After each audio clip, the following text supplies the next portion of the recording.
Two very important lectures next Thursday. Jennifer Roskis is coming. She's doing a PhD at Bar-Ilan University on gender studies, and she's also a consultant for ISA, and is doing, I think, groundbreaking work at looking at feminist theory and anti-Semitism and the demonization of Israel and sort of Middle Eastern politics. And Ben-Dror Yamini is coming, and he's one of the editors and journalists in Maariv, and has been doing important work over the years on the demonization of Israel and sort of the hypocrisy within the media and journalism. So they're both going to be here. It's going to be at 4:15 for Jennifer Roskis and 7:30 for Ben-Dror Yamini. So today, it's really an honor to have Professor Barry Rubin. Professor Rubin's lecture is entitled How the PLO Adopted Anti-Semitism as Anti-Zionism, but given Professor Rubin's expertise and given the sort of fluid situation that we are witnessing in terms of geopolitical politics, not only globally but specifically to the Middle East, with Turkey, Syria, Iran, Russia, China, and the Americans sort of vying for power and changing relations, I think Professor Rubin's expertise will be, it's wonderful that he's here today to sort of unpack the very fluid situation. So Professor Rubin is the director of the Global Research and International Affairs Center, or known as Gloria, which is at the Interdisciplinary the Interdisciplinary Center in Herzliya, or known as the IDC, which is the first, and I believe still the only, private university in Israel. Professor Rubin, who's at the IDC, is also a senior fellow at the IDC's Policy Institute for Counterterrorism. He's the research director of the Lauder School of Government, Diplomacy and Strategy. He's the editor of the Journal of Turkish Studies. He's also the editor of the Middle East Review of International Affairs, known as Maria, and is a member of the editorial board of the Middle East Quarterly. He was the director of the Begin Sadat Center of Strategic Studies in Tel Aviv. He was a Fulbright scholar or fellow, and he was also a fellow at the Council for Foreign Relations, the National Endowment for the Humanities and International Affairs. He was a grantee of the U.S. Institute of Peace, the Harry Frank Guggenheim Foundation, and the Leonard Davis Center. He was a senior fellow at the Washington Institute of Near East Studies in Washington, D.C., of Johns Hopkins University's Foreign Policy Institute, and Georgetown University's Center for Strategic and International Studies.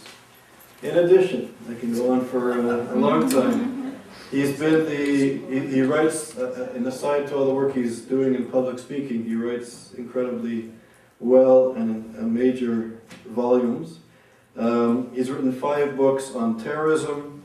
He's edited volumes that deal with political Islam, 3 volumes on political Islam, 8 volumes on Middle East and the Middle East, Iraq after Saddam Hussein, at the center of the region at the center of the world, crisis and quandaries in the contemporary Persian Gulf. He co-authored several books, including one with his wife, Judith Kolf Rubin, on Hating America, a History, Anti-American Terrorism in the Middle East, and the Israel-Arab Reader. He's written more than 40 book chapters. He's a frequent contributor, as you know, to the Jerusalem Post, but also to the New York Times, the Washington Post, the Wall Street Journal, LA Times, Foreign Affairs, Middle East Quarterly, and many other publications. And he's a frequent guest in the international media, the major international media in the United States and throughout the world. So it's really an honor for us to have Professor Rubin today. Thank you.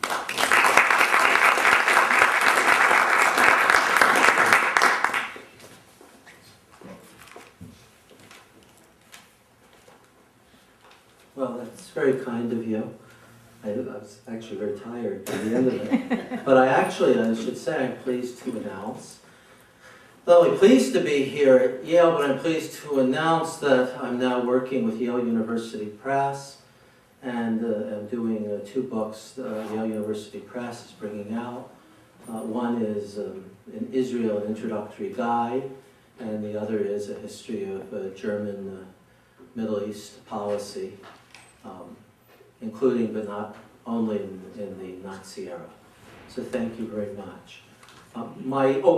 So I don't forget later, if any of you would like to receive our publications, either Maria Journal, which is more of a scholarly journal, or our shorter articles, or both, just give me your emails, and at the end, clearly written, and I'll be happy to give you free subscriptions.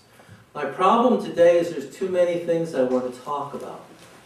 So what I thought I would do, I'm going to talk about roughly 5 topics, and to give you more of a survey, and then I'll be happy to answer questions at any of them.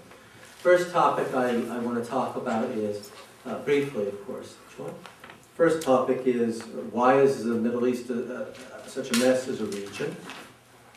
The second is, what is the biggest current issue which shapes the region? The third is, what's happening with Israel-Palestinian, Arab-Israeli peace process issues.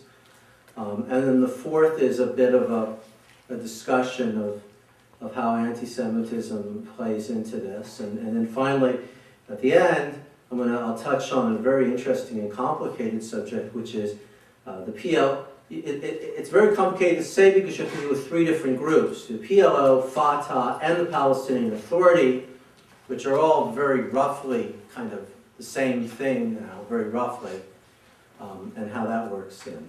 But before beginning, I'll just make a remark on anti-Semitism. It's easy enough to say anti-Semitism is bad, but for me the real question is the political utility. That is the use of it as a tool, why it makes sense, and the different variations. And it's a complicated issue, but it's a very interesting one. But let me begin by a quotation from Theodor Herzl, who about 110 years ago wrote an amazing paragraph which goes something like this. He said, "We live today in an age of marvels and of technological advances. The telegraph brings people together around the world. Steamships and railroads carry people very quickly everywhere. But there's one thing which has not changed. I think I actually almost have it by heart now. From the time that our ancestors rode on ox carts, and that is the unreasoning hatred of the Jewish people." Now he wrote that roughly around 1895, let's say, give or take a couple of years. And the funny thing is that for a long period of time, let's say roughly from 1950 to into the 90s, this seemed to be something of historical interest. But now we can update it and say we live in an age of technological marvels with the internet, with jet planes, but one thing hasn't changed from the time of the telegraph and steamboat and from the time of the ox carts. And that's an interesting continuity. Having studied the Middle East for over 30 years, and devoted a lot of my writings to answering the question, what's the problem, what's wrong, I would say that this is the problem. And objectively, and by the way, most of what I tell you is precisely what I hear from the Arabic-speaking world, in private, every day, and a lot of the things I've told you I've learned from Arab colleagues. That the problem is that objectively, Middle East, by which I mean Arabic-speaking states and Iran, are behind West in economic terms and in other terms. And people know it. And the question is, how do you explain it, and what do you do about it? And the liberal interpretation is, we have to make reforms and changes to borrow certain things, and we can adapt them, that work. Historically, people used to say constitutionalism, and more free enterprise economy, and there's a whole list. Free speech, equality of the genders, you know the list. And if we do this, then we can make rapid progress. And that basically is the liberal response, and it's still the liberal response, but it's distinctly a minority response. Because the principal response, there are 2 principal responses. One of those, which is predominantly but not exclusively the Islamist response, is, well, we don't want to be like them. Anyway, we're better, we have to keep what we have. And in that context, we can do technological development and so on. But basically, we don't want to follow this as a model. And anyway, one of the main reasons we're behind is because they have oppressed us and held us back. And a secondary reason is because we've abandoned Islam. The alternative approach, which is the nationalist approach, is a little different. Somewhere in between, it says the main problem is that they've held us back through imperialism, and first we have to unite and throw off their power, but then, and we don't necessarily want democracy and so on, but then we can adopt various things as long as they don't affect us too much. But what the basic problem is that while the liberal response has been that the problem is mainly internal, we need to make changes, the nationalist, and when I say Arab nationalist, it has a very specific meaning. I'm very short on time, so I'm just trying to be very brief, and of course you can read what I've written on these things. The nationalist and Islamist responses, the basic point is to say the problem is external. It's not us. We don't have to do anything except maybe if you're an Islamist, overthrow the regime. If you're a nationalist, unite everyone together. But the main problem is to defeat the external enemy. The external enemy today, I mean, Israel, Zionism, the West, the United States. And of course, one problem is, what if you can't defeat the external enemy? Then you're forever in suspended animation, and you never get to the point of progress. And to some extent, that's what's happened. So the principal problem in the Middle East is the debate over why are we behind in various respects, what do we have to do about it, the answers that are given are generally wrong and unworkable answers. And this creates a great deal of problem. The other aspect, a great deal of difficulty, the other aspect of the problem is that in most countries, wherever they are in the world, and again, it's very complicated, I'm being very brief and simple to try to get across these themes, that if things don't work, you change them. If the system doesn't work, you change the system, reform, revolution, whatever. If the government is inefficient, incompetent, oppressive, and down the list, then sooner or later you get rid of the government. But in the Middle East, what has happened up to this point to a large extent is that regimes have learned the lesson of how to stay in power. That we tend to think of, for understandable reasons, of the Middle East as a very unstable region. But in many ways, it's a very stable region. With the exception of Iraq, which was an external action, the regime in every Arabic-speaking country today is the same as it was in 1974, which was 35 years ago. In fact, in some cases, it's the same exact people who are running things. And again, I'm being very brief here because you have to put footnotes in for Lebanon, and there are all sorts of things, but I'm trying to get the theme across. So therefore, the problem is this. The interpretation of their situation, the proposed solutions for the situation, and the power of regimes and a system which doesn't do a good job to stay in power. And how does it stay in power? And this is a long story. I mean, it's a fascinating story about which I read about a book called Modern Dictators. You know, they've learned how to handle the military. They've learned how to do repression in a clever manner. They've learned how to do corruption in generally a clever manner. They've learned how to control the economy and to use the economy not to increase wealth or raise living standards, but to keep the regime in power. But the issue that most involves us today here is they have learned how to use the specter of external enemies to stay in power. That if the problem is external, the problem is imperialism, Zionism, the West, the US, Israel, we have to fight those and defeat them. Therefore, you all have to unite around the regime. You have to support your local dictator.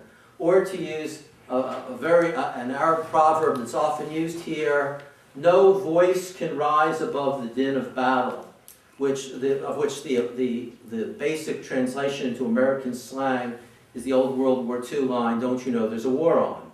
And if there's a war on, then we can't afford reform. We can't afford to change the economy. We can't afford to cut the military. We can't afford to do all these things because we have to continue the battle against the enemy, and that comes first, and you have to rally around the dictatorship, no matter how corrupt, incompetent, or whatever it is. And that essentially, up until today, up until recently, has been the dominant ethos in the region. Now, you can already see perhaps that in this context, anti-Semitism in different ways, and I'm going to give you a very novel approach to the issue in a little bit, has a very important role. Because Israel is your enemy, so either therefore the Jews are evil, terrible, and try to destroy you, or the Zionists are terrible and evil and trying to destroy you. But you can use, and here's a hint to what I want to say about the PLO, you can use all the traditional categories of anti-Semitism, and you just have to change one word. You have to change the word Jewish and Zionist. And that solves your problem. So we can see that that ideological tool is a very important tool in this mechanism of preserving the status quo, of keeping everything unchanged, of directing people's energy and attention to external enemies. Now, some people have misinterpreted, perhaps in part deliberately, what I said, so I'll just clarify it. I'm not saying this is all coming from the regime downward. There are also strong elements in popular belief and culture to which it plays. It's a dialectical process. Given this, so you all with me so far? Okay. So therefore, what is the main issue at present? We saw that between, let's say, 1952 into the 90s, the failure of the Arab regimes. The Arab regimes were all Arab nationalist regimes. And in the context of what I've just explained to you, this is theme number 2, they made promises.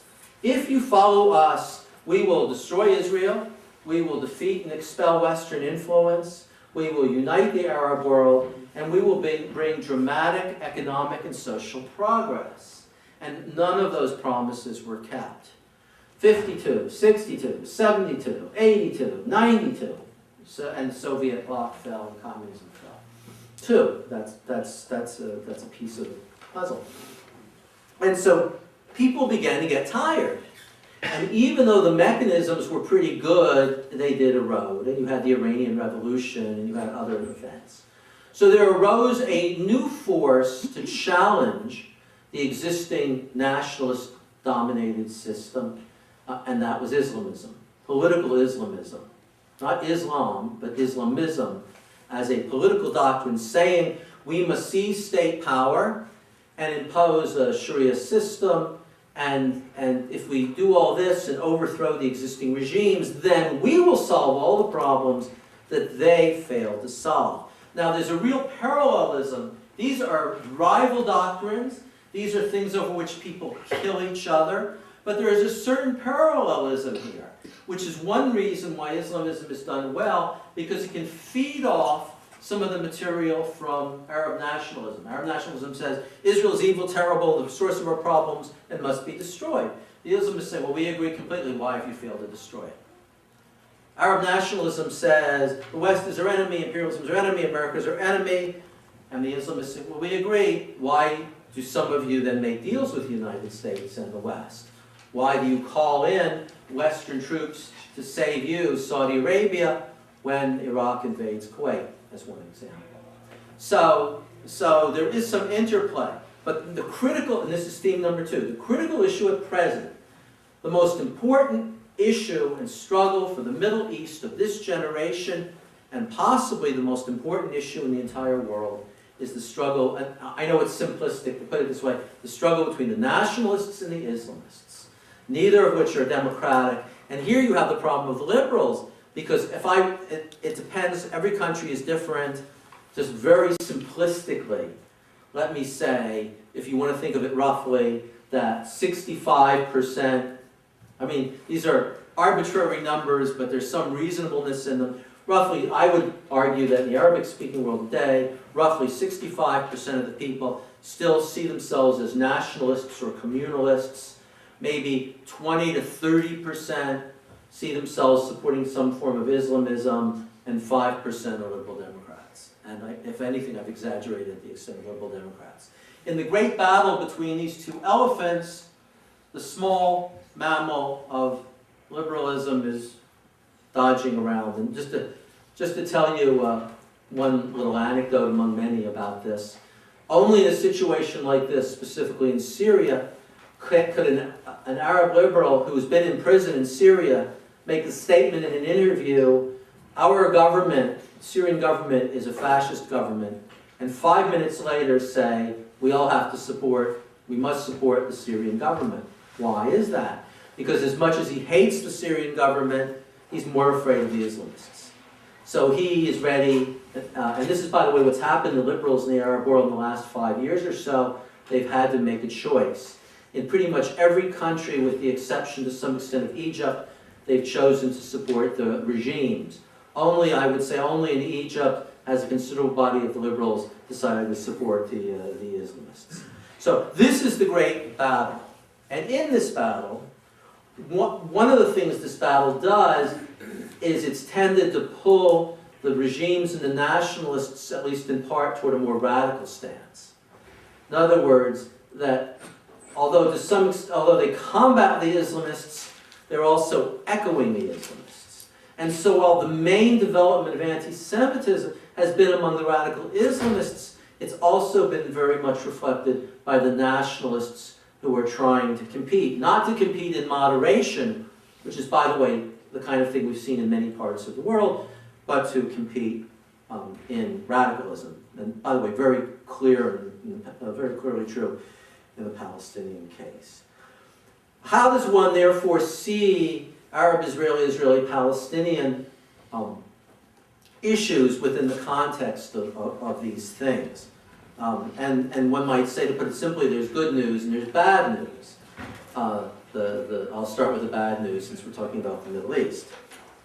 The bad news is that, in my opinion, and I don't say this because of ideological conviction or political conviction, I don't want to say this, but my job is to say things I don't want to say. My job, and I know there are many in academia and journalism who don't agree with me, my job is to absolutely refuse to allow myself to engage in wishful thinking. And my job, as far as I'm concerned, is to absolutely refuse to allow myself to engage in something that I call lying for peace, which means deliberately misrepresenting a situation because one feels that's better for everybody. I come from Enlightenment, scientific method, what to me means liberal background, that you shall know the truth and the truth shall make you free, or at least do your best to try. There's no possibility of a comprehensive resolution of the Israeli-Palestinian conflict, or on paper, a full and formal resolution of the Arab-Israeli conflict. Now, there are a variety of reasons for this. On the Palestinian side, I would say, and I could go on at great length about this, Palestinian movement has still not made the basic decision of whether they prefer peace and statehood to conflict in the hopes of winning total victory in the future. And when they have to make a choice, as they made more than once in the last week, they have chosen to maintain the struggle in hopes that they'll win a total victory in the future. And I could give you several examples of that. One is the choice of the successor of the Palestinian Authority's leader. Very few people have noted this, but he has chosen Mohammed Ghanim. Mohammed Ghanim is the most radical, extreme, anti-peace person he could have chosen. He had 20, 30 people he could have chosen. He has chosen as his successor, I'm talking here about Mahmoud Abbas, a man who was so radical that he rejected the 1993 Oslo Agreement and broke with Arafat and accused Arafat of selling out. And this is the man who has been designated as the next leader of the Palestinian Authority, Fatah, and the PLO. And there are other examples, too, that I could give. So this is the underlying problem. And I think that overwhelmingly Israelis and overwhelmingly Palestinians are quite aware that the idea that there's going to be a comprehensive peace in the near future is nonsense, except that most people in Europe and the US are convinced of the exact opposite. That's the bad news. The good news is that doesn't mean that everybody wants to fight now. The fact is that despite their continuing militant rhetoric, and in some cases, obviously not Egypt and Jordan, their refusal to make peace, that most Arab states do not, aside from Syria, which is an exception here, don't want to go to war either. They feel that engaging in the conflict in terms of their rhetoric and not making peace and sometimes giving money for terrorism is in their interests, but that not getting into a war and not engaging in the kind of high-profile efforts they made in the 50s and 60s and 70s and 80s is also in their interest. And I can tell you about numerous behind-the-scenes conversations and things I've been involved with that demonstrate that fact. The good news with the Palestinian Authority is that although they are unwilling and unable to make a comprehensive peace, that you can make interim agreement, well, at least up until now, we'll have to see what happens in the future. You can make interim agreements and talk and try to work out things to minimize violence, to raise living standards, and to basically try to keep, and also to ensure that Hamas doesn't take over the West Bank, until the day when it becomes possible that there can be peace. I will tell you that in a conversation with a leading Israeli intellectual of the left, he said to me, when do you think there'll be a comprehensive peace and end of conflict? And I said, I'm very pessimistic, 30 to 40 years. And he replied, you call that pessimistic? 100 years. Now, having talked about all those things, how much time do I have left? 20 minutes. Oh, not that much? 10 to 20. All right, well, I tell you what, let me say a few, since I've covered a lot of ground, and if you want, and the chair allows, we can talk about, well, actually, I will say a word now about Iran nuclear weapons, if I might, because if he's in that, and I'll talk a bit about Palestine, PLO, Fatah, PA, and then we'll break for questions, maybe even a little earlier, if you permit. I'll say something now about Iran nuclear, not just because it's an important issue, but because it fits into this framework very much. Now, as you know, people have spoken a great deal about if Iran gets nuclear weapons, then it may use them against Israel, and I'd be disintegrated, which so it's a matter of, personal interest to me. And this is a real possibility. It is a real possibility. It's very important. But you've heard that already. What interests me is all the other things that you haven't heard about. What would the other implications be completely outside of that issue? And probably Iran would not attack Israel with nuclear weapons. The possibility is high enough to be of great concern, but it's not 190, 80, 70, 60%, even 50%. Well, there are 4 other things, and I'll go through 3 of them more quickly. One of them is that Israel can defend itself. Arab states, and again, I always exclude Syria here. Syria is the ally of Iran. Arab states cannot defend themselves from nuclear weapons. And every Arab state, Arabic-speaking state, people are saying, well, let me see. Am I going to depend on Barack Obama to protect me from the Iranians? Do I believe that it's a rational calculation that if I depend on the United States, I'll be okay? And increasingly they're answering either no or, well, yeah, to some extent, but I need a lot of insurance. And so if Iran gets nuclear weapons, then this is going to lead to Arab states appeasing Iran, doing up to a point what Iran wants. And one of the things Iran would want is forget about any easing or resolution of the Arab-Israeli conflict. And they will give that to Iran. And they will cave into Iran on a lot of issues. The second point is that the same applies to Europe, that their appeasement of Iran will go up, that Europe or the US couldn't do certain things in the Middle East they would want to do.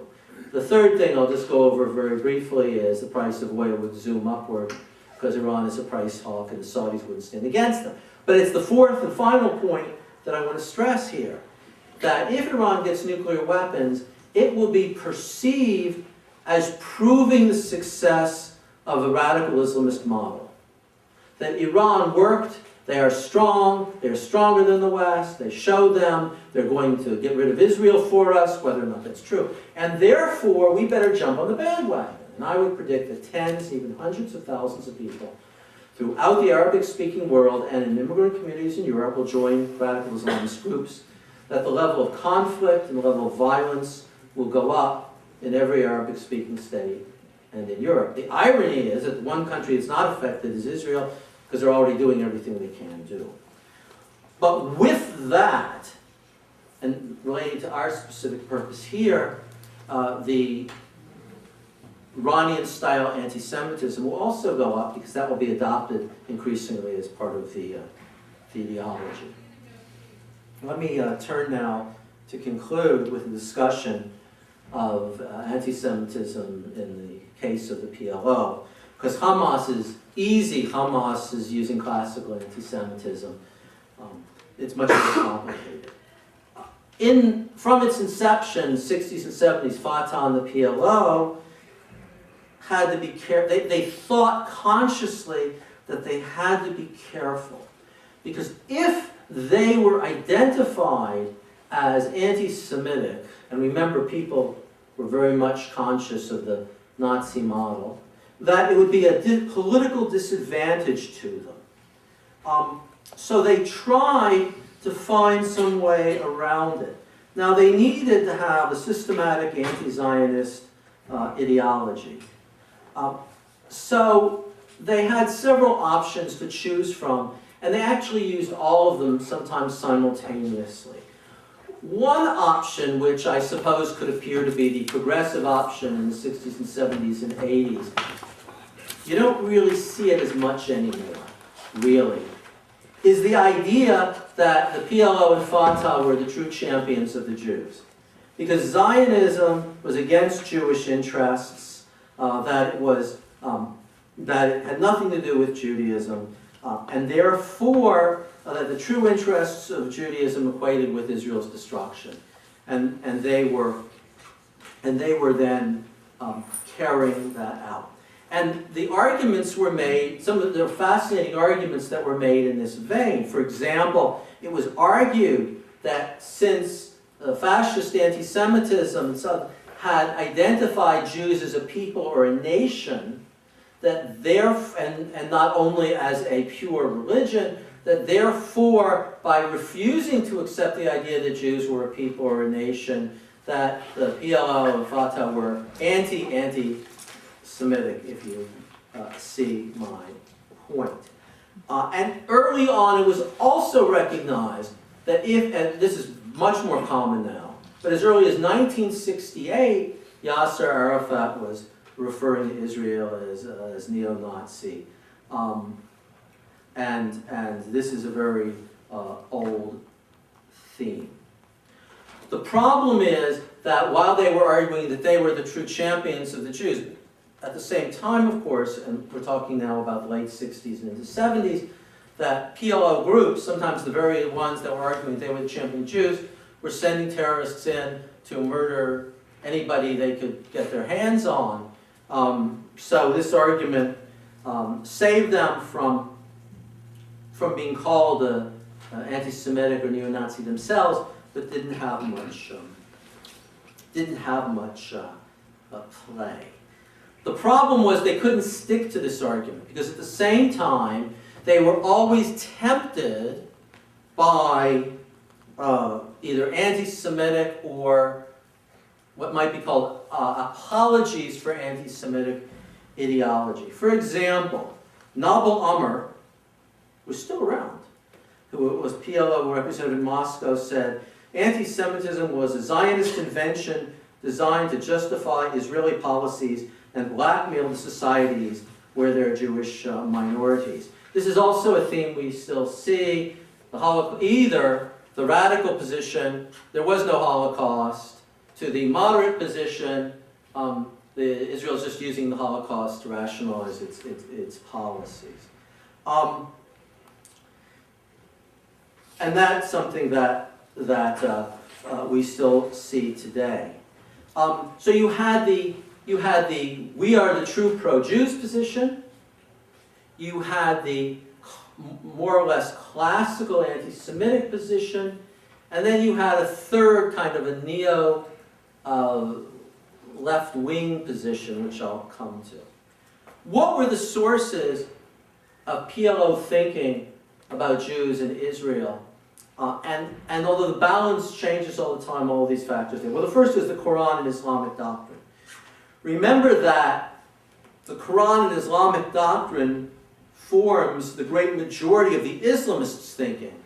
It doesn't form the great majority of the radical and nationalists' thinking, but it forms a considerable part of it. And the truth is, and this is not something recent, you can see this in the literature of the 60s and 70s and 80s, there are a lot of Islamic sources that lend themselves to anti-Semitism. And these were used by Palestinian movement. So, for example, the idea that Muhammad killed or expelled all the Jews in Arabia, that the Jews tried to kill Muhammad, all of these things, which you see today coming from people like Hamas or Ahmadinejad, were in PLO and Fatah ideology at their most, quote, left-wing era. I mean, here's, for example, this is a quote from a PLO organ in 1969. You can use these things because it really doesn't change that much over time. The Israelites equipped the deity with their own morals and disposition, fond of war, attack, revenge, and destruction. The Talmud was antagonistic to other peoples, portraying the Jews as superior and permitting them to steal from non-Jews. One of the most interesting for me is a statement made by Abu Iyad, a fellow I had a very interesting meeting with not too long after this. Remember that Abu Iyad was seen as being the leader of the left wing of Fatah. This statement was made in November of 1989. He was the second most powerful person in the PLO. He said, "The Jews are the scum of humanity. Treachery flows in their blood. As the Quran testifies, the Jews are the same as they've always been." Now this is coming from a guy who probably considered himself a neo-Marxist. But you see how easily these themes flow across. A second factor that came in addition to historical Islam is the Dhimmi system. The idea that the rightful place of Jews is that they should accept being inferior and keep their place. I'm sure you're familiar with all of this. And that Israel's existence was a violation of that because Jews were not supposed to have a country or be a government or have people. But of course there were other problems, that Jews were not supposed to win wars and other things. And so there's a great deal of trouble with this cognitive dissonance. I mean, this is a constant problem. How do you explain that reality is not the way it's supposed to be? Pre-1948 Palestinian-Arab contact with Jews. I mean, a critical factor here, and this is not an anti-Semitic factor by any means, but a critical factor in the thinking is, we believe that Jews are cowards, we believe that Jews are naturally to submit, we believe that Jews can't win war, we believe that Jews are not a people. Therefore, Israel is an impossibility. It can't exist. It's not that we don't want it to exist, it can't exist, and it won't exist very long. In fact, I think that if you had to pick a couple of statements that are absolutely essential and central to the thinking, and by the way, the basis for terrorism, I would pick these two. In 1970, a PLO official said, "Jews cannot bear to live forever under the tension and threat of violence. Zionist efforts to transform them into a homogeneous, cohesive nation have failed, And so any objective study of the enemy will reveal that his potential for endurance, except briefly, is limited. In 1968, the Palestine National Council, which is the PLO's parliament, concluded, wearing down Israel will inevitably provide the opportunity for a decisive confrontation in which the entire Arab nation can emerge victorious. So it's not like just terrorism is being mean, or terrorism comes out of ruthlessness. It's that terrorism was a very carefully considered and chosen strategy based on an evaluation of Jews and of Israel, of course also of Arab capabilities. But a lot of thought went into these things. A lot of thought went into these strategic decisions. This is all very political. Very, very political. A fourth element is imported anti-Semitism. It's extremely important not to overestimate the importance of imported anti-Semitism. It is a distinctly secondary characteristic, even tertiary. And people who really know about, who really study these things, I think, will really understand it's there. The protocols of the elders of Zion's influence can be seen in Hamas documents, but don't overstate it. A fifth, which should be stated separately, are conspiracy theories. And this is a very, and I'll just give an example of one, which I think gives a really good sense of how this works, of how the formation of ideology and strategy works. How do you explain the relationship between Israel and the U.S. or Israel and the West? Why does the U.S. tend to support Israel? How do you explain that? And basically, there are three ways to explain it. One way, which you could say is the most moderate way, is this is a mistake or an accident, and we can persuade the U.S. or the West to change their views by various means. But this was generally not, even to this day, even to this week, as Fatah denounces Barack Obama as anti-Palestinian, it's not the one that they've chosen. Maybe it's the one the Saudis have chosen. Okay. They chose from two others. And to put it simply, one is America dominates Israel, or Israel dominates America.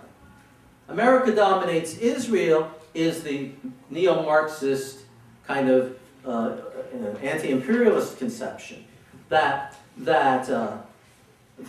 Israel is an arm of America, the arm of the West, in taking over the Middle East and so on, and destroying the Arab unity and all this.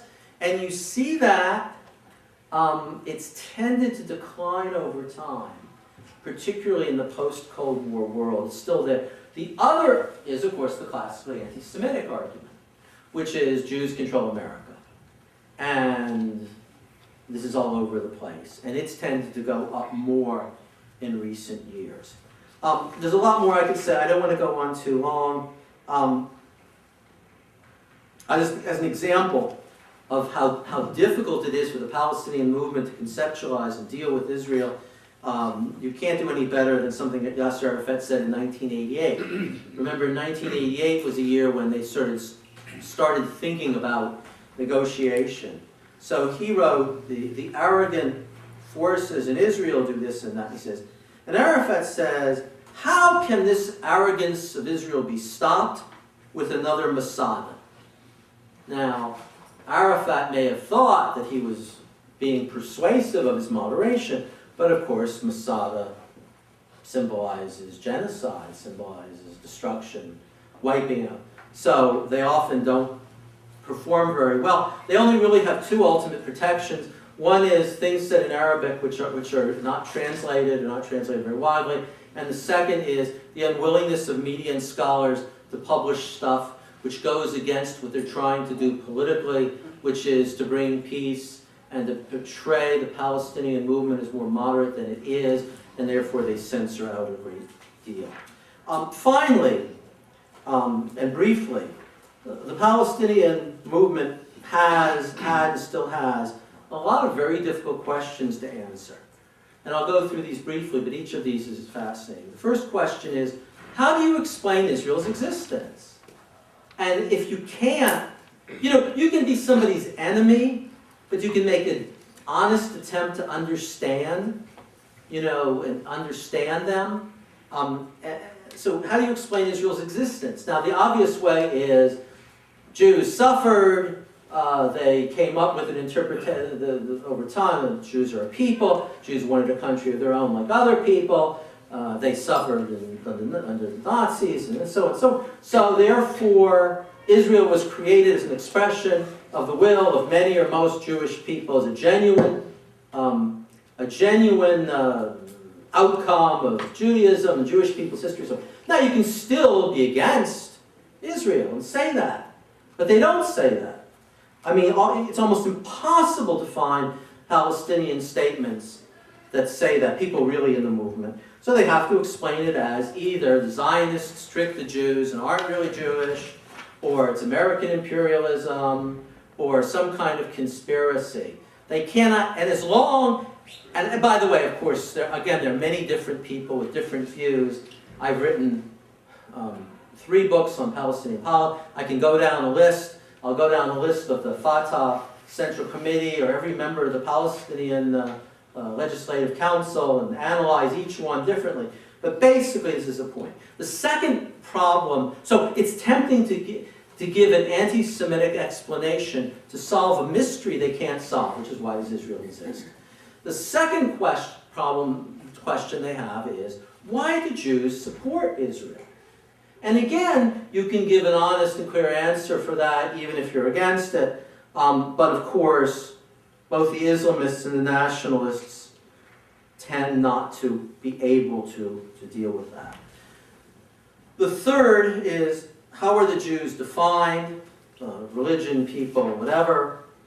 I'm skipping ahead here. What power do Jews have in the world? As I said, why do people in the West tend to support Israel? Do they see, if you say, for example, people in the West tend to support Israel because they see it as a modern society and as a fellow democracy and several other things, you can understand it. But if you refuse to say those things, you have to resort to conspiracy theories, they're fooled by the Jews, or imperialistic, then you can't understand it. How should the Holocaust be understood? And so on.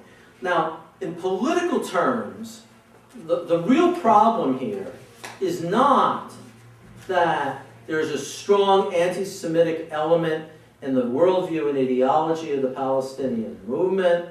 And by the way, again, there's forces and things on the other side, but they tend more often to be private rather than public. There are things you can't say. That the problem is not that there's an anti-Semitic element. The problem is that the worldview that dominates the Palestinian movement makes it impossible for the Palestinian movement to make a full and lasting peace with Israel. Because if you, and there's a lot, believe me, there's a lot of doublethink going on here, because I deal with Palestinian leaders and they've seen Israel, and they've visited Israel, and they see Israel's strength, but it's very difficult for them to put this into political and strategic terms. I mean, does Mahmoud Abbas, the leader of the Palestinian Authority, a man who wrote his doctoral dissertation, incidentally, on the idea that the Holocaust didn't quite happen, does he really believe that Fatah and the Palestinian Authority are going to destroy Israel? Well, on one level, he knows it's ridiculous, and on another level, he believes it. I mean, these things are complicated. They're not cartoons. But if you believe Israel is not a real country, that the Jews cannot be a people, this entity cannot go on existing, that it's going to fall apart, that it's not in any sense, even if you're its enemy, it's not legitimate. You can't, and that it's a demonic, horrible group of war criminals, which is what people are saying at the UN not too far south of here. You can't make peace. You can't make peace with such an evil force, and you don't have to make peace if it's going to collapse. And remember, one aspect of this belief is if you can somehow pry international support away from Israel, then Israel will collapse. That's an element of the collapse. So the chances for full, formal peace, ending the conflict, are pretty much zero. And that these ideas and expectations and what is permissible in strategic terms play a central role in that. Or, in other words, speaking as Jewish history, I don't care if people hate me. What I care about is, what does that hatred make them do in operational terms? And here, the miscomprehension, the expectations, the ideology, the elements of anti-Semitism, and so on, have a great political impact on the Palestinian movement and on the region, along with some of the other things. And this shapes the Middle East and the world that we're in today. Finally, one sentence. There were people who believed that the West was going to reshape the thinking of the Middle East. And in fact, the Middle East has had more effect in reshaping the thinking of the West. In 1985, I wrote a book getting away from Middle East studies called Assimilation and Its Discontents, which is a history of the concept of assimilation. And in that book, there is a sentence that goes something like this. Today, 1985, today, anti-Semitism is at the lowest point in 2,000 years. And Hillel Halkin, who's a very fine writer, and if you know him, picked up on that, and he wrote an article a few years ago. He said, when I read that sentence, I completely agreed with it. We all thought that way, but who would think that way today? Thank you for your time and attention. Thank you. So we're going to open it for questions and answers. I'm going to start with a question. Sort of pick up on your last point of the West trying to influence the Middle East. And there's 2 points. I think in the last few months there's been some excitement by the success of the economic activity and growth in the West Bank. And this is sort of being held up as the potential for some liberal success economically, that economic development will bring around some sort of more liberal, rational, enlightenment thought. And you mentioned through the Middle East and also in Persia that the nationalists are sort of vying for power with the Islamists. Yeah. So my question is... Iran is separate. Okay, right. But coming to Iran, you mentioned in both places that the liberals are the small 2, 3, 4, 5% of the political... Not in the Arabic-speaking world. Okay, in the Arabic-speaking world.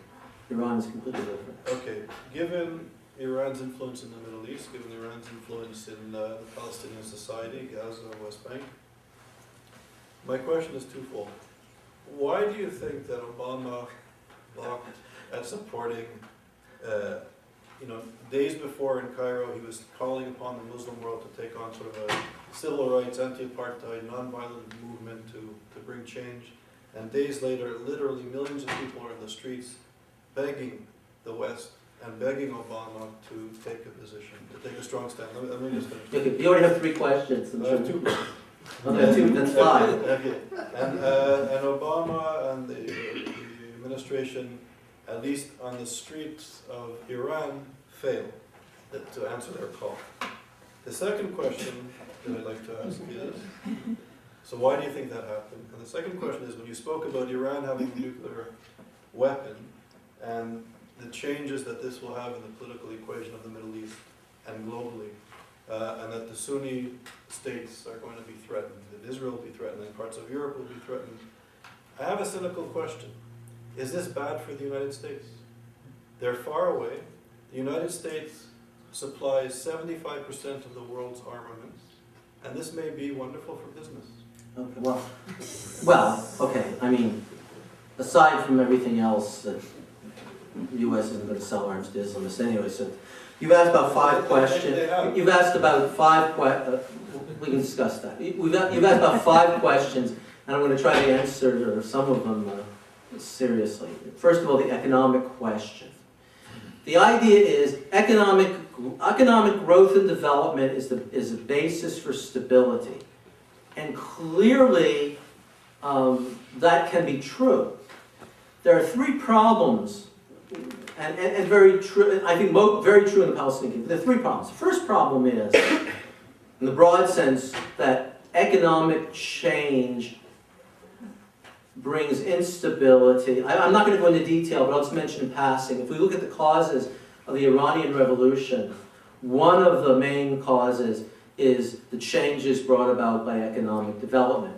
Mass immigration from villages to cities, conflicts between groups over allocation of resources, growth of a large educated class for whom there weren't jobs. So even though there is an argument that economic development can bring stability, it also brings instability. And European history shows that too. The second point of economics is because, and this doesn't apply to the West, does not apply to the West Bank, but so much, but that the regime, I said at the beginning, part of the regime's desire is to control the economy, and that the main purpose of the economy is not to produce growth, development, higher living standards, but to keep the regime in power. This is, by the way, very much along the lines of the communist model. One can't do better but talk about Syria. Syria, as an example, Syrian regime wants to control the economy.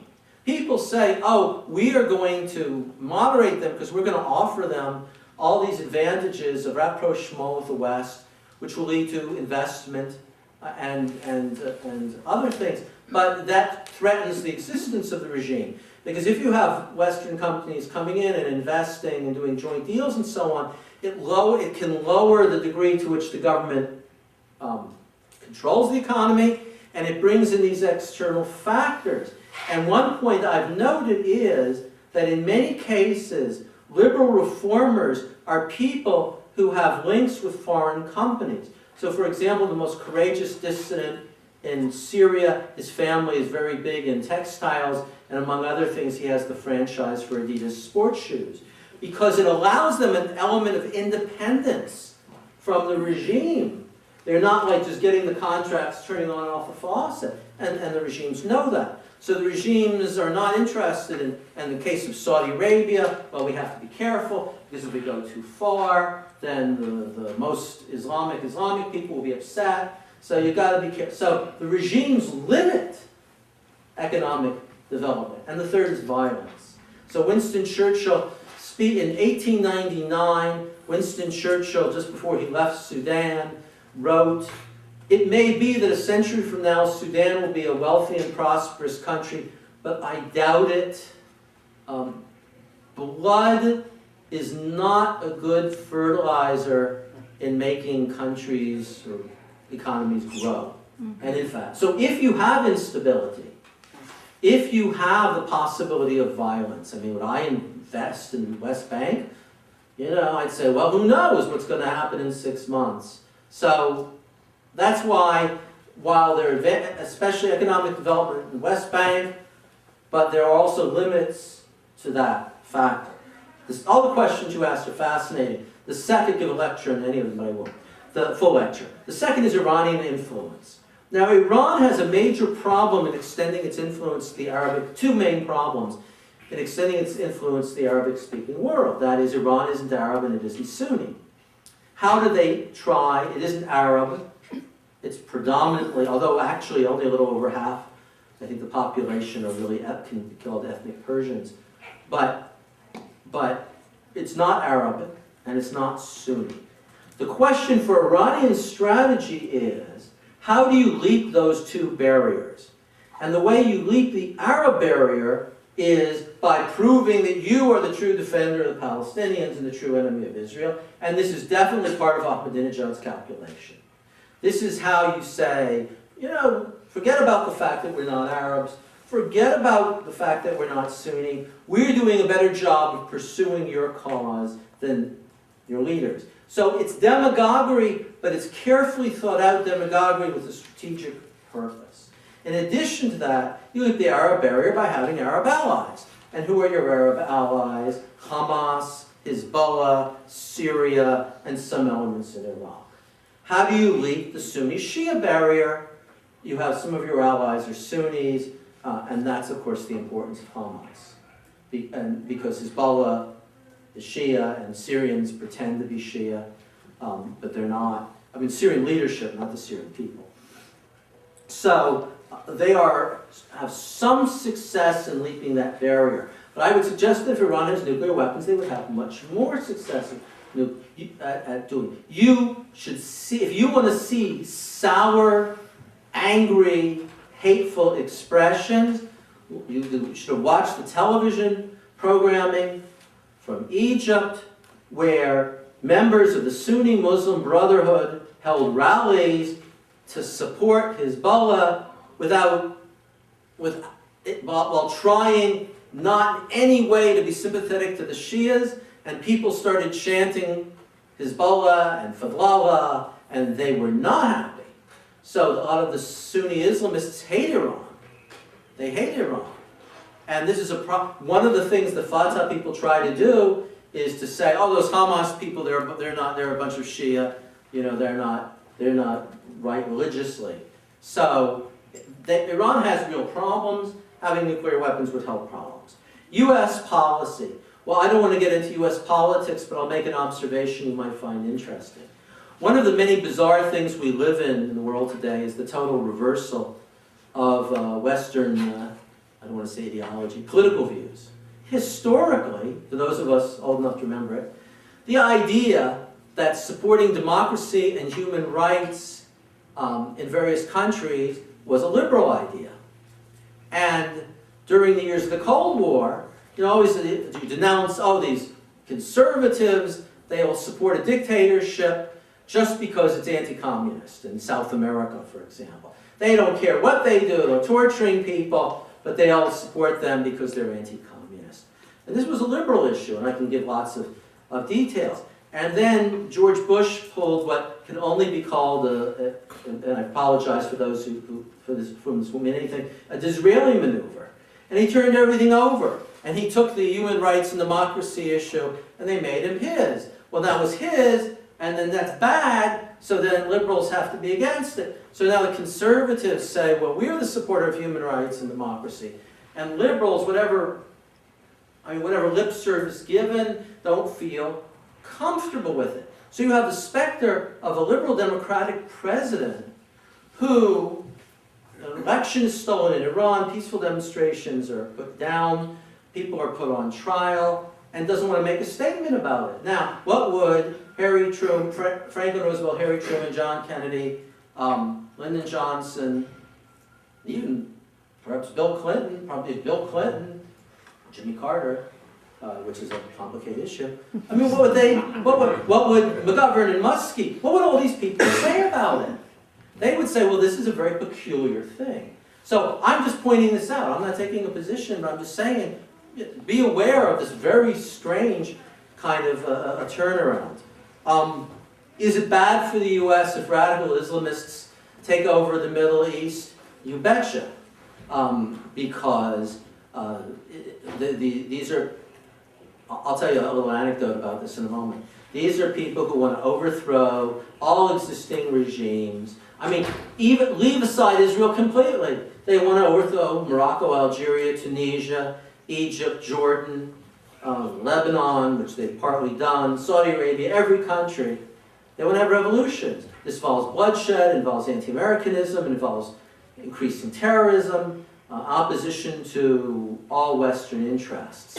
And of course, upheavals in certain areas in Europe where some sectors of immigrants would then take up this ideology and then adapt it to their own situation. It's the biggest disaster, it's the biggest, without doing any disrespect, the economic situation or environmental issues, I would say it's the biggest disaster facing the U.S. and Western countries, potentially. It's very hard to confront this conflict, especially at a time where people don't want conflict. They don't want friction. They want to be liked. But I'll tell you a quick anecdote. I don't know whether it's a true story because it's told by Mohammed Hussein Haikal, who I think is a notorious liar, but it's possibly it's true. He said when Muammar Gaddafi took over Libya, Haikal was sent to Libya by the then leader of Egypt, Gamal Abdel Nasser. And he said, meet this guy Gaddafi and tell me about them. So Haikal writes, I came back and I went directly into Nasser's office, and he said, well, what do you think? And Haikal says, he said, it's a disaster, it's the catastrophe. And Nasser said, why is he against us? And Haikal says, no, much worse, he's for us. And he really believes all this stuff. With the Arab nationalists, and again I exclude Syria here, they don't quite believe what they say, but the Islamists do. And one of the reasons the nationalists have a certain element of cynicism, and remember Shakespeare's lines from Julius Caesar, Jan Cassius says, lean and hungry, look, such men are dangerous, give me men who are sleek and fat, you know, and of course Cassius is the one who kills him. That the nationalists have 40 and 50 years of experience. They tried to destroy Israel. They tried to expel the West. They tried to overthrow all the regimes. And what did they get? 1956 Suez, 1967 war, 1973 war, all the problems that came. They learned something. And even if they don't say it, they think it. And by the way, that's also true of a lot of the Fatah and PA people. But the Islamists say, I mean, I can only end with an. Now, as much as the threat is to Israel, Israel is not who's most immediately threatened. The people who are most immediately threatened are Arabs, are Muslims, are people who face, and I didn't even say anything about Turkey, which is another problem with Islam. They face their countries being taken over and people being lined up against the wall and shot, and women being forced to live in an Iran or Taliban or Saudi Arabia. You live on a situation, and all this stuff. And the intellectuals know it. And that's why liberals would rather have an Arab nationalist dictatorship than an Islamist dictatorship.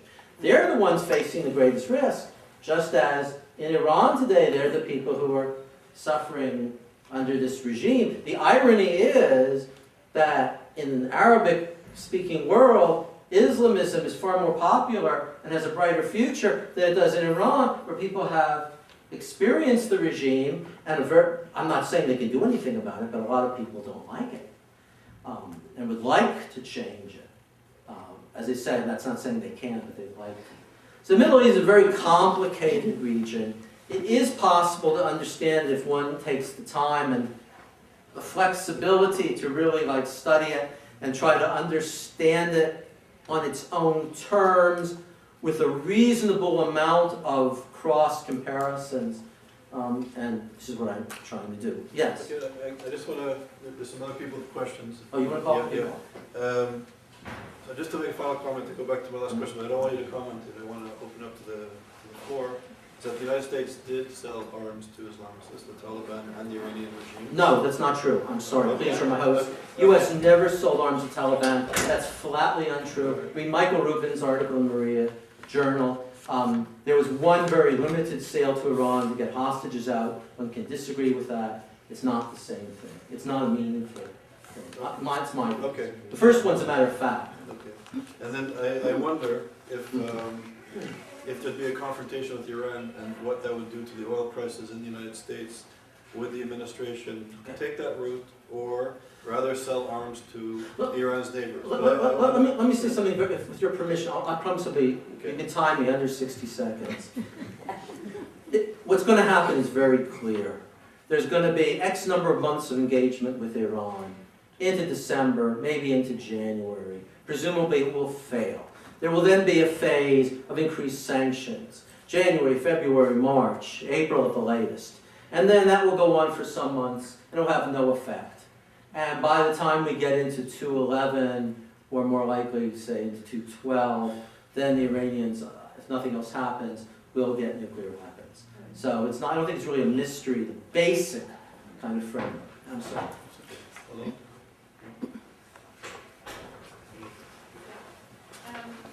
We spoke about the great continuity and the perception of Israel from the PLO.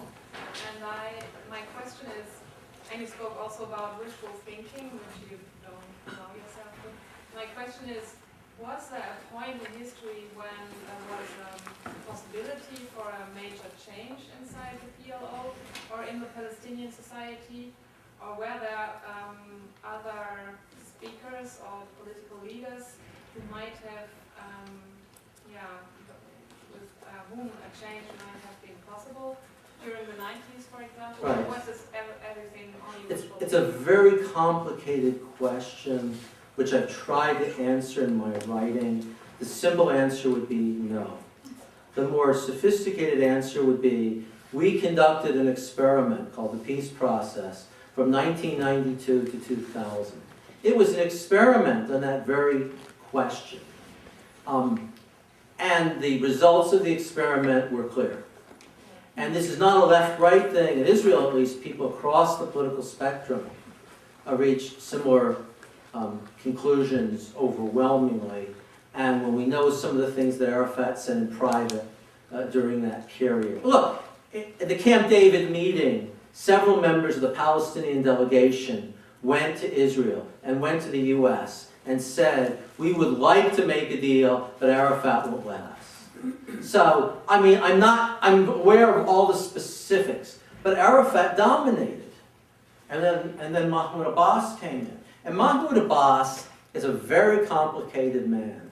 Well, he was once described to me many years ago as the closest thing in the PLO to a French intellectual, which you may take as a positive or negative remark. I mean, part of him knows, part of him wants to make a deal and have peace and have a state, but he is 100% dead set on demanding that all Palestinians who want to can go live in Israel, which is not a sincere nationalist position.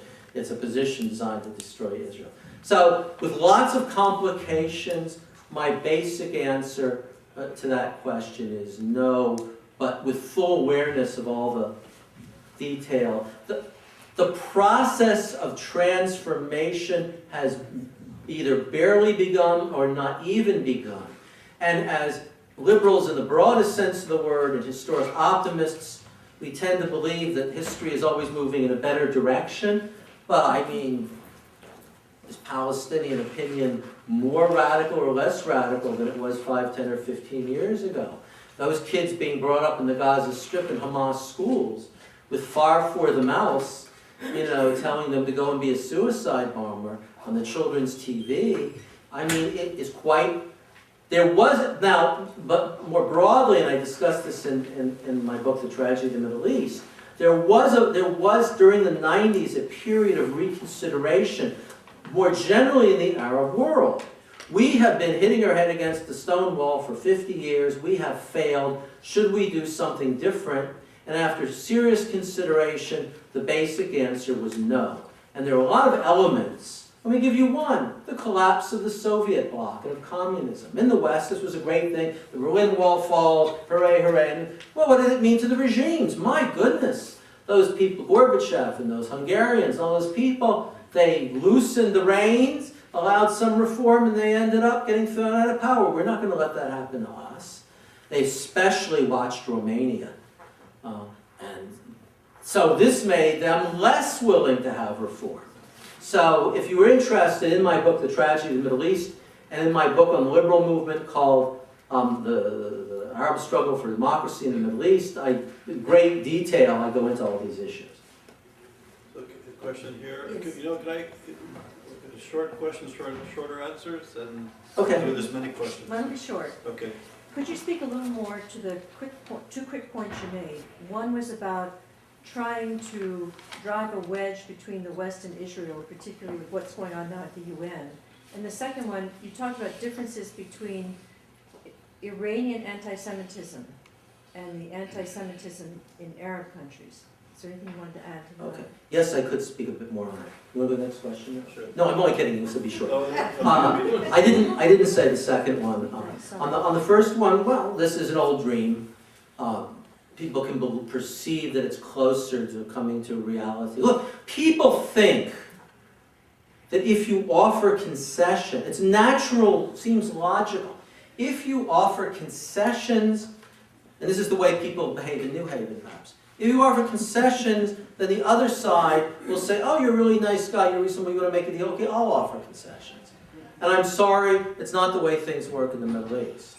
Offering concessions is perceived as weakness. So, I mean, one of the problems is the West, much of the West refuses to deal with the Israeli experience. Israeli experience says, we made a deal with the PLO. We let 200,000 Palestinians come back. We let them be armed. We withdrew from all the towns except for Hebron, well, and then 80% of Hebron. We withdrew from the Gaza Strip. We withdrew from South Lebanon. We said we were ready to have a Palestinian state. And you went on the list. And what happened? On the one hand, what happened is that the either was rejected or the other side became more militant and demanding. In fact, now saying, oh, we're not interested in a two-state solution. We don't want everything. And the West became more critical. So the more concessions Israel gave, so now more people are calling into question Israel's existence and what's happening. And so you say, we make a concession and we end up worse. Maybe that's not such a good idea. And in Europe and the US, there has not been respect shown or taken into account that fact. The second one, I didn't really say that. The line is not between Iran and Arabic speakers, the line between the Islamists and the nationalists. The radical Islamists today, and they also influence Muslims who are not Islamists, are really pretty full-flown, straight-on anti-Semitism. Whereas the nationalists have a much more complex, which varies over a wide spectrum. And you get people in Egypt writing it's a disgrace what people say, that the Holocaust didn't happen, it's humiliation, and we make fools of ourselves before the world. So that's where the line is drawn. It's not a question of Iran. But you see, look at what's just happened. And I'm going to say something, and I honestly think this is a fair representation. A radical terrorist Islamist group whose official position is genocide of the Jews seized power in Gaza by force, parentheses, yes, I know it was an election, but they broke the election agreement and seized power by force. Seized power in Gaza, no international reaction. Then they started firing mortars, rockets and staging cross-border raids against Israel. No reaction. Then there was a ceasefire, and they announced they broke the ceasefire and started firing rockets and missiles, and no international reaction. Israel goes in. Hamas uses civilians as human shields, mosques as firing positions. They put their military headquarters in hospital. And what happens? Israel's in the tribunal in the UN facing sanctions. Now, do you think that if you were Hamas or someone watching it, you would say, boy, those Hamas people made a really bad mistake. We weren't going to try that strategy. Or would you say, hey, that strategy really works well. It succeeds. The damage, the material damage and deaths are not important to the revolutionary Islamists. So the West is teaching radicals and anti-Semites that what you do, and what you're doing is paying off. And while, of course, there have been anti-Iran and anti-Ahmadinejad stuff, the West doesn't want to increase sanctions against them. Ahmadinejad comes to the UN. He's like, so what you're saying, what the objective of the atmosphere is saying is, this stuff works really well. And when you see something working really well, you do more of it, not less of it. That's the message that's being conveyed. So I'm going to collect two questions here and Can we separate Palestinian and PLO anti-Semitism to other antagonisms that other indigenous people have developed against other invading peoples? My basically answer is no, and I'll tell you why. Because if you just mean, we don't like you or we hate you, but the idea of a complex, sophisticated, all-embracing ideology which governs your behavior, I mean, does not happen. And now we can go in 5, 10, 15, 20 examples. I'll tell you something that doesn't completely apply to what you said, but I think there's a parallel to it. I have a number of Arab friends, they've gone to Japan, they've gone to China, and they go to Japan and they say, oh, the Americans dropped 2 nuclear weapons on you. Well, how do you feel about that? Or they go to China and they say, oh, you suffered decades of imperialism, how do you feel about that? And as they convey to me, the answer they get is, we got over it, we moved on, that's history.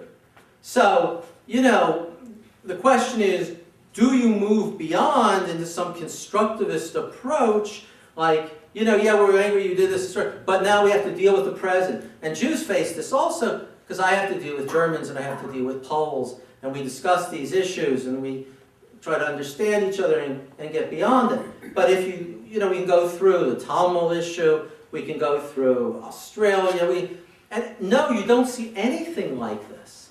Because, and you also don't see in general, decades of anti-civilian terrorism. You don't see the IRA wanting to wipe Britain off the map. And in fact, IRA violence goes up and down. This is not, so no, it is qualitatively different. And one, I mean, there are a number of elements that make it different. Having, you know, 20 countries or more behind you, which can serve as a base and support, having a historical structure of anti-Semitism, but no. I mean, Yasser Arafat did not turn out to be Nelson Mandela.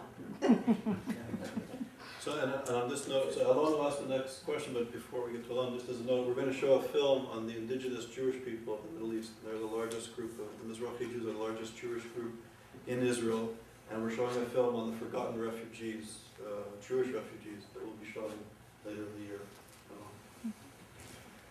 Well, I want you to maybe try to talk about Turkey.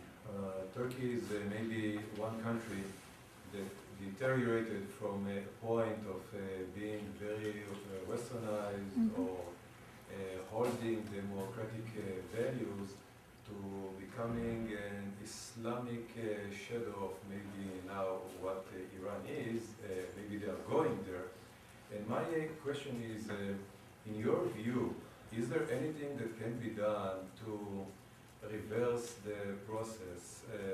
I don't see the Europeans taking, you know, the Turks now into the European Union.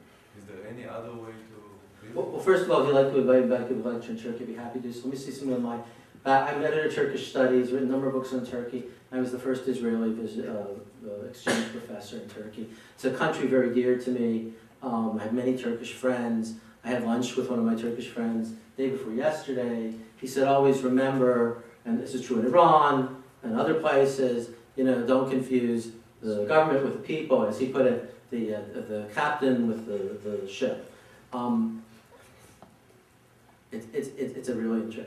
The AKP, which is the ruling party in Turkey, broke off from the old-style Islamists, who were very close to like Muslim Brotherhood. You know, Marx said in Communist Manifesto, the communists disdain to conceal their aims. The old-style Islamists did. The new-style Islamists, and in the Arabic-speaking world, it's very hard to find an example of this. There was an effort in Egypt, but it failed. They said, look, we are modern, we want to be you're part of Europe, we are a center-right party of family values, we are not Islamists at all. And there was a huge debate in Turkey. Do they mean it or not? Are they wolf in sheep's clothing or not? And over the I was somewhat agnostic and open. Over the last year, we've seen that the AKP has increasingly come out as an Islamist party. I could tell you personal experiences.